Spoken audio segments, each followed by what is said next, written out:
Hello, everybody. Bobby Francis for Full Tilt Weather. We're going to talk about the possible severe weather the 12th and 13th, or some models have pushed it back to the 13th and 14th. I think we'll probably be 12th and 13th, but there is a random chance we could get pushed back, about 19 hours out of the time frame a lot of models are showing. So this is the current GFS run showing the initiation as the line's expected to move over California tomorrow. As it moves across, strengthens, moving across this area and continues to be a threat into the 13th as it ejects and becomes a bomb cyclone for the northeastern side of the United States. That's currently projected theory on that. We're going to go over to the Canadian. The Canadian has pushed this back some. So, initiation around the 12th. Very discrete cells. That's something this model has really been showing the last little bit. Lows roughly about the same place. Initiations roughly about the same place. The 6Z time frame. Mid-morning Thursday, and becomes a very powerful linear line ejecting. Okay, so we're going to go over to the German model. We'll run that up pretty quickly here. Right here.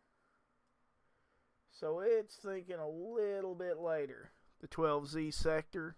It'd be about 4 o'clock in the afternoon. And this is something the icon has continuously done, thinking initiation could be more Louisiana, Arkansas, Louisiana, Mississippi, into Tennessee, and having the low setting in the southern portion of Illinois. That's more than likely not the outcome. One reason being you have a lot of moisture right here, and if this low strengthens along this area, along I-40, north of Oklahoma City, you would have initiation down, into Del Rio area at that point. So this is a very unlikely model.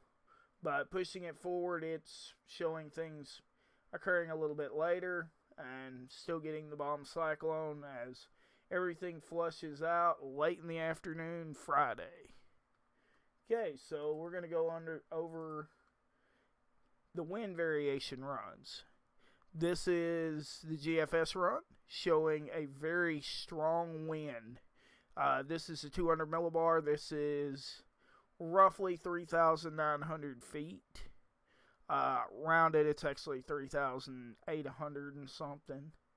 But rounded, that's pretty close.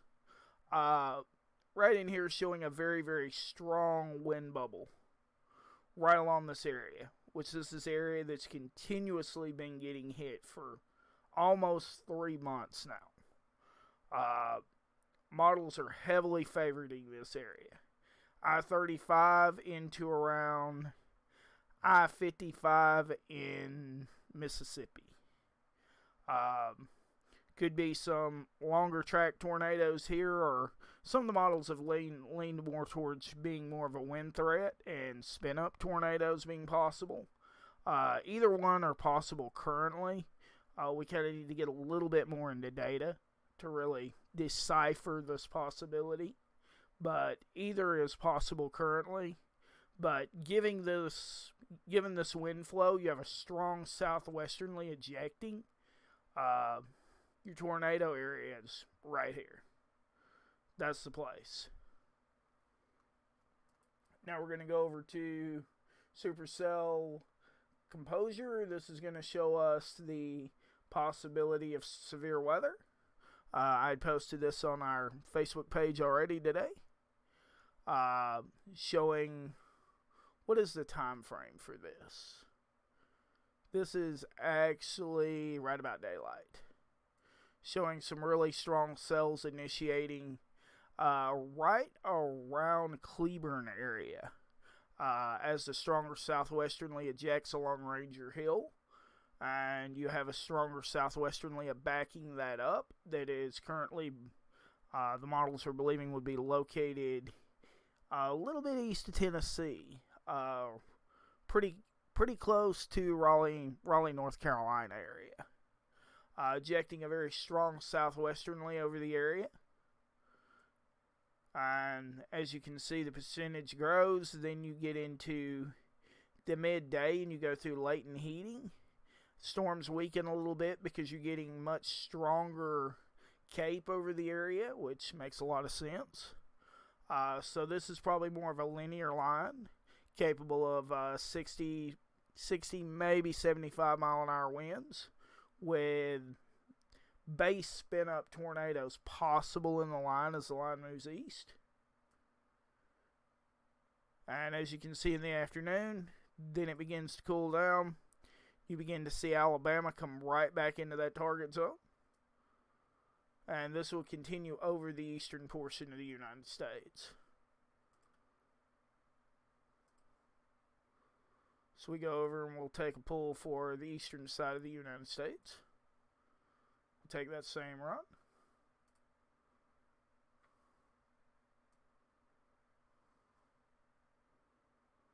Stronger storms across southern Alabama. What the numbers are showing right now, but a lot of this could change as we begin to move into the 84-hour sections. But I would figure it will stay severe as it moves out of the United States. This is something we have continuously seen from these extremely powerful lows, are bomb cyclones. This one's not expected to quite be strong enough to be a bomb cyclone, but an extremely powerful low. Oh, I'd actually taken a lot of that pull from the older GFS. It had actually updated. So, yeah, now it's putting this target zone right along here. I bet the time frames are different. 12Z. Yep.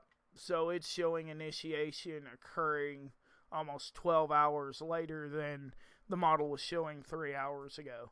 This is something with long-range models you're going to see a lot of flip early. We're now 81 hours out, basically from initiation. Coming into tomorrow, we can start moving into the North American NAM model numbers and get a lot better feel. But as of right now, this is kind of what we're looking at. I would expect the SPC to put a 15% hatch out for most of East Texas, Louisiana, parts of Arkansas, and probably central Mississippi with the way the trending has been. I would expect that either today or tomorrow. They may wait till tomorrow. It's a possibility. Or they may wait till the day 3 where they have to actually give a severe weather possibility. I guess that could happen. But this is kind of what we know right now. Thank you all for watching. I'm going to go ahead and get out of here. Y'all all have a blessed day.